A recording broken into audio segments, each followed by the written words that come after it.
So what we want to do before we can establish or before we can even move to the concept of whether or not God exists in relation to arguments, in relation to discussion or dialogue or talking about the situation, we have to ask a very important question, and we have to start at a very important point. That point is, can we even know truth? Is truth knowable? What is truth?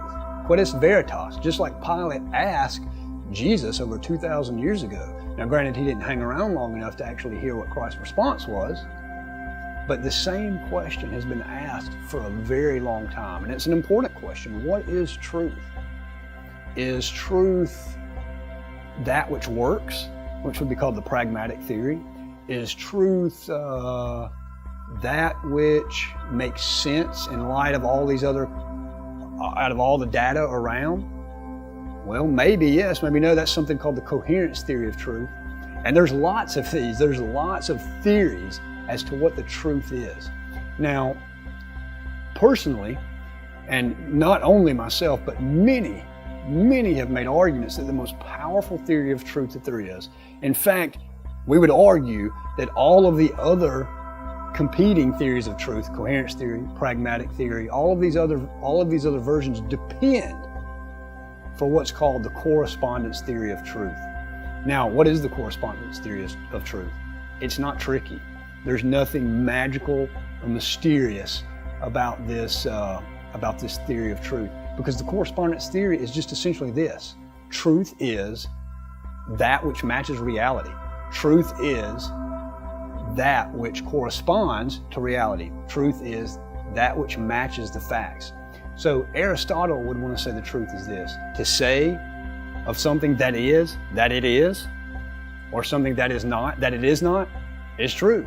To say of something that it is, when it is not, or to say of something that is not, that it is false. All right? Translation. If I say something that's true in regards to that, the shelf over here is black, and the shelf happens to be black, that's true. If I say the shelf is black when in fact the shelf is white, that's not true.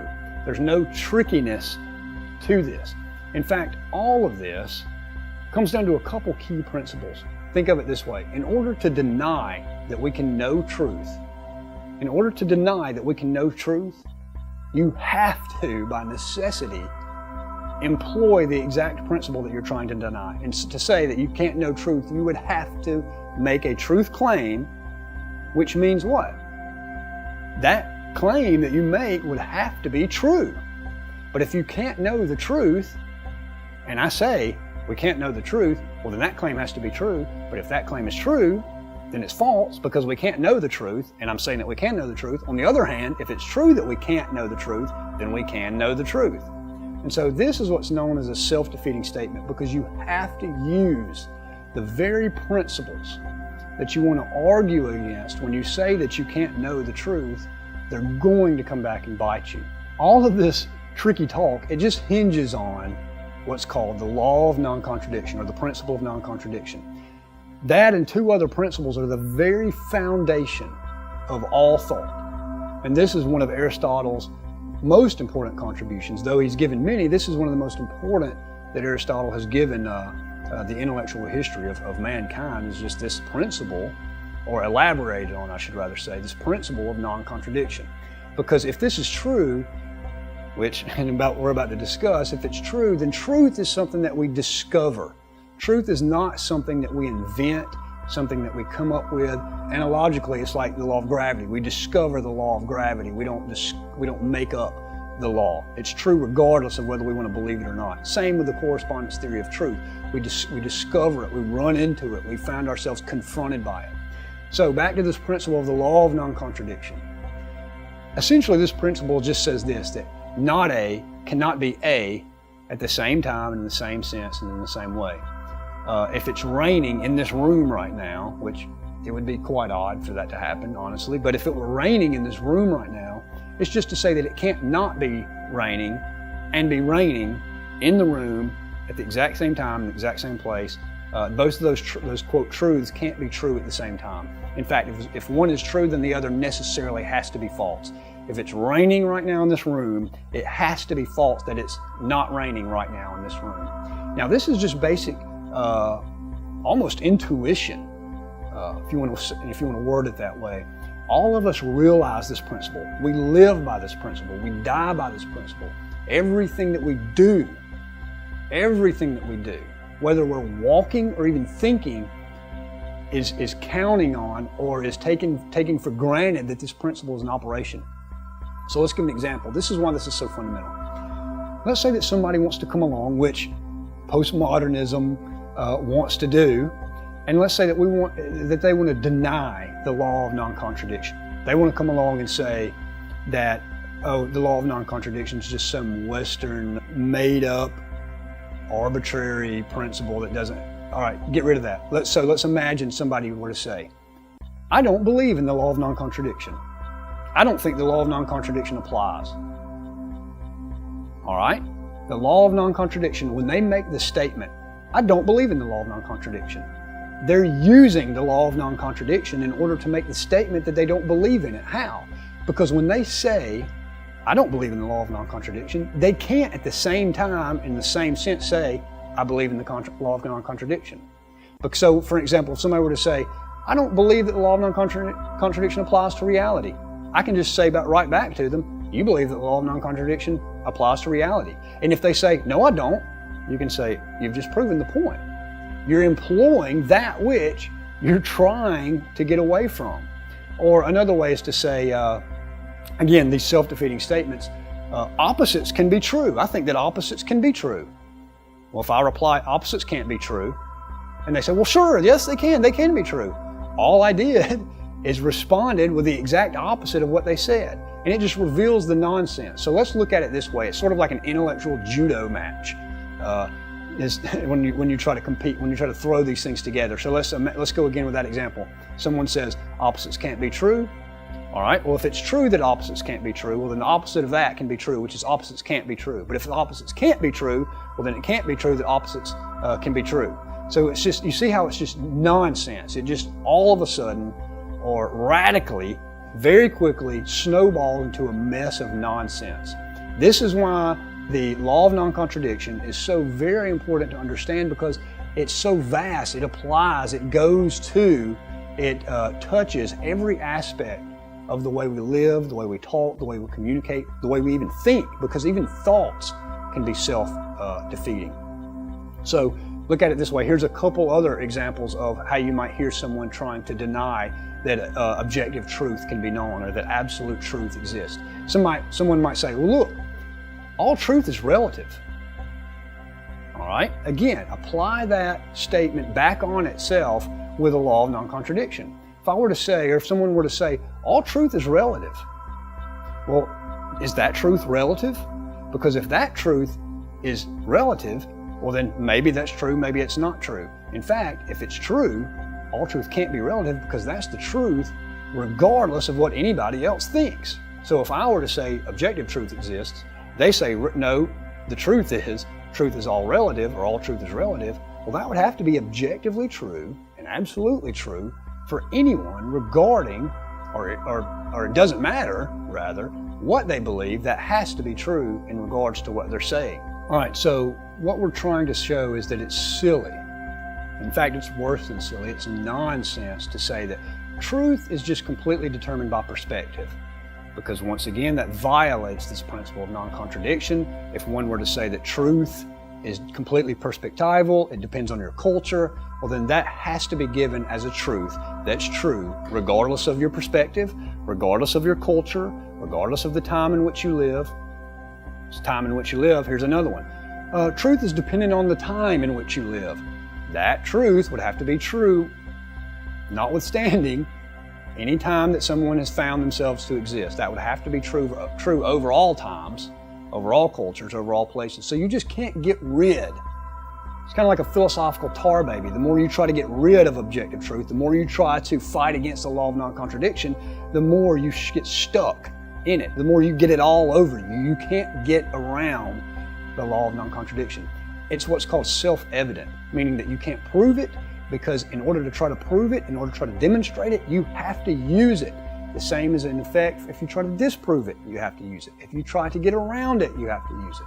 So let's not have silly arguments or nonsensical arguments in regards to this foundational or this fundamental principle in regards to reality. Now, this is what's going to make it difficult for a lot of ears, especially in our Western culture, to hear that all truth is narrow and exclusive. Now, immediately we hear something like that in our Western culture because we've moved over into a radical autonomy, a radical individualism. There's nothing wrong with autonomy. There's nothing wrong with a sense of individualism to some extent, but it's become radical. So when we hear statements like, truth is narrow, truth is exclusive, we don't like that, we push against it. But this is why philosophically, it just won't stand. We can't fight against that notion because it goes back to what is the nature of truth? Truth by its very nature. If the correspondence theory is true, if the correspondence theory is what represents reality, and remember, in order to deny that, you're going to have to keep using it in some shape, form, or fashion. If the nature of truth is narrow and exclusive, then we can't get around that. So for instance, again, let's say that I try to make the counter argument. I say, your truth is too narrow and exclusive. It excludes what everybody else believes. And we're not even talking about religious claims or faith claims. We're just talking about in general. So if someone were to say, your truth is too exclusive, it's too narrow, and excludes all other truths. Do you see the problem? Think about it. What is the problem with that statement? That statement itself, if it's true, it automatically excludes anyone who disagrees with that very statement. You see the problem? Again, it goes back to this fundamental, this foundational principle of non-contradiction.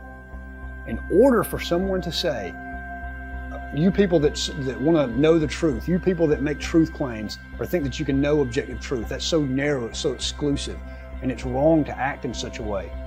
That person's claim has to exclude every single person's claim to truth that is counter to it. You see how they're in competition? So the problem is not if the truth claim, whatever it may be, religious, whatever, cultural, whatever the claim may be, the problem is not as if it's narrow and exclusive, because they're all going to be narrow and exclusive. What we want to find out is which truth claim has the most reason, the most evidence, or is the most rational, the most philosophically sound. Which one of those claims is worth latching onto? Because you can't get around from latching onto any of them or to one of them, because truth in its very nature is going to exclude its opposite. If I were to say, another example, look, I believe that all things can be true. Again, think about that statement. What if someone were to say, I believe that any and all things can be true. I believe all religions can be true. I think all things can be true. What if someone else says, I don't believe that all things can be true? That's their statement. Has to exclude the opposite statement. If we want to have any meaning at all, if we want our language, if we want our thought, if we want reality to have any meaning at all, then opposite statements can't be true. They can't be true at the same time, in the same place, in the same sense, to convey meaning. Well, you might say, well then, okay, then nothing's meaningful. Is that meaningful? Because now if that's not meaningful, then we have no reason to listen to it. And it doesn't help to be silent, because your thoughts, again, can be just as self-defeating, just as narrow, just as exclusive, just as desirous, if that's even a word, to claim truths. And if our thoughts do that, then the physicals are metaphysical. Those principles, are metaphysical. They apply whether it's language, whether it's thought, whether it's me walking here and not being there and over here at the same time, same place. Schrodinger's cat, those supposed experiments that defeat the law of non-contradiction don't work because it's metaphysical. So let's think about Schrodinger's cat. If what the experiment says is true, then I can't say the opposite. No, that's not true. And us have an argument about it. You see the point? So with that said, we can move on to this next point.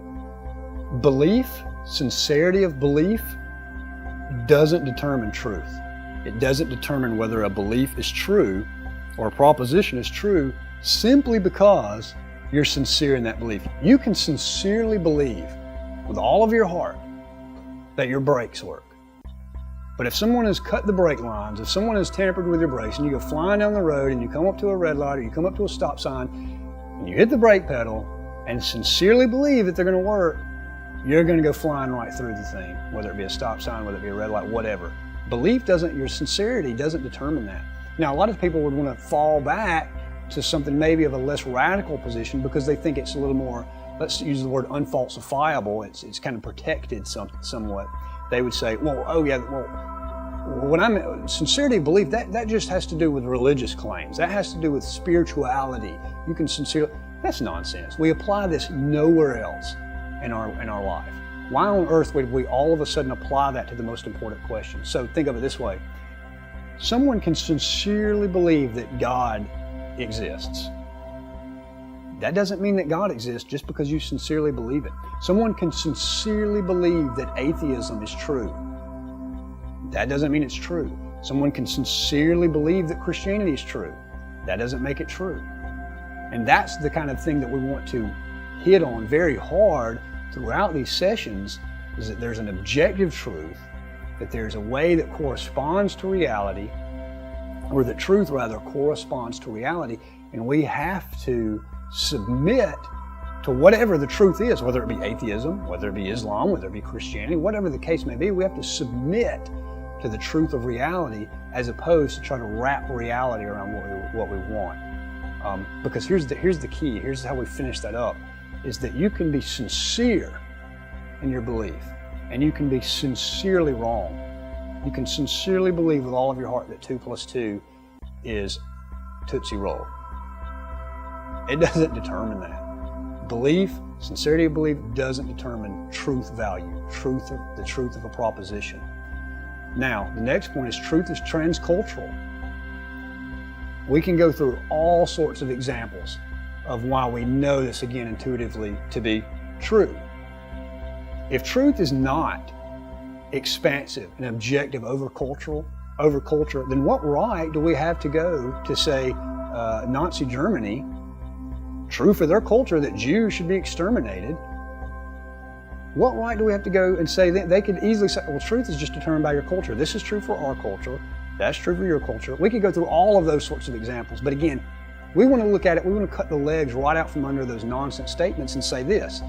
For someone to say that truth is transcultural, or truth is determined by culture rather, that truth is determined by culture. That has to be true for my culture, your culture, that culture, this culture, that culture over there, and that one over there. It has to be objectively true for all cultures. But again, if it's true for all cultures, then truth itself can't determine, or culture itself can't determine the truth. Because again, we have another self-defeating point. All right, so having said all that, I know that's not just a mouthful, that's a head full. It's a lot to digest, it's a lot to process. So hopefully that's going to open up a lot of discussion here that you can bounce back and forth on.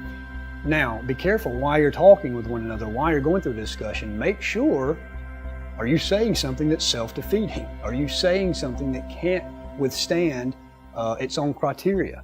It can't stand under its own weight, under the principle that you're establishing. Can that match that same principle? Because we do this all the time, sadly, because we've lost this training in the way to think about any subject. Very important that you hear this. The claim is not that we've exhausted reality and we know the truth, all truths about reality. That is not the claim. The claim is just simply that we can know something. Because again, remember, to make the claim that you can't know anything, you have to know that, self-defeating. We're just claiming that you can know something. And if we can know something, then certainly we can build, just like bricks, we can build on those truths. The claim is not that we know everything, that I automatically think that I'm right and you're wrong. Those are not claims. The claims are just that objective truth can't be gotten around. We know some things. We know some things. In fact, we can end this way. Objective truth can't be denied. The only way that you can deny objective truth is to make an objective truth claim. In fact, try it. Try to deny that we can know objective truth. You can deny it. Sure, I deny that we know objective truth, but that itself has to come off as an objective truth claim that's true for all people at all places at all times. So to recap, Can we know truth? It seems that we can't get around knowing something that's true. We can't get around it. Truth is not transcultural, or truth rather is transcultural. Truth is not determined by perspective.